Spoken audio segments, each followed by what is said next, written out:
and it's how to name your ABG. So first you have to know your pH. You must memorize that 7.35 to 7.45.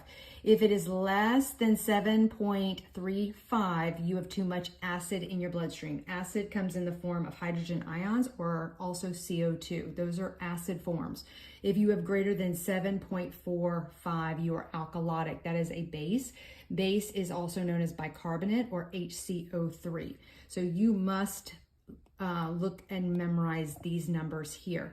Now, your PaCO2 is your respiratory system. This is going to be a system that is going to help maintain your acid-base balance as well as your kidneys, and that is your metabolic system. So your respiratory system comes in the form of the PaCO2, or we're just going to call it CO2.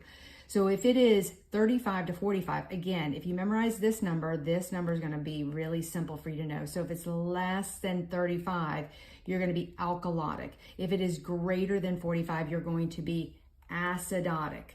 And so come down here to bicarb, and how I memorize it, somebody told me a while ago, and I think it's brilliant. This is the age I wish I was, because I'm definitely not 23 to 27 anymore.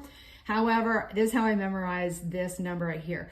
So it is the same as up here as in the arrows going this way, that if you are less than 23, you're acidotic. If you're greater than 27, you're alkalotic. So this is how I remember this, and I keep these formulas in my mind.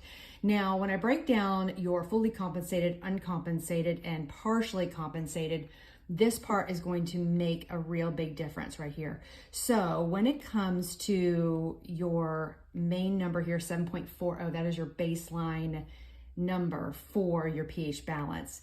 And if you're in compensated range, then your ABGs are going to fall between 7.35 and 7.45. So it falls within that range. However, you still have to identify the type of acidotic or alkalotic compensated ABG. And you do this by saying if it falls within this range. So if it falls between 7.35 and 7.40, you're acidotic.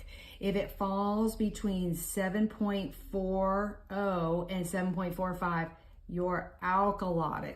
So if you can memorize this, it falls in the same arrow ranges this way. Then when you're compensated, you'll understand what your system is.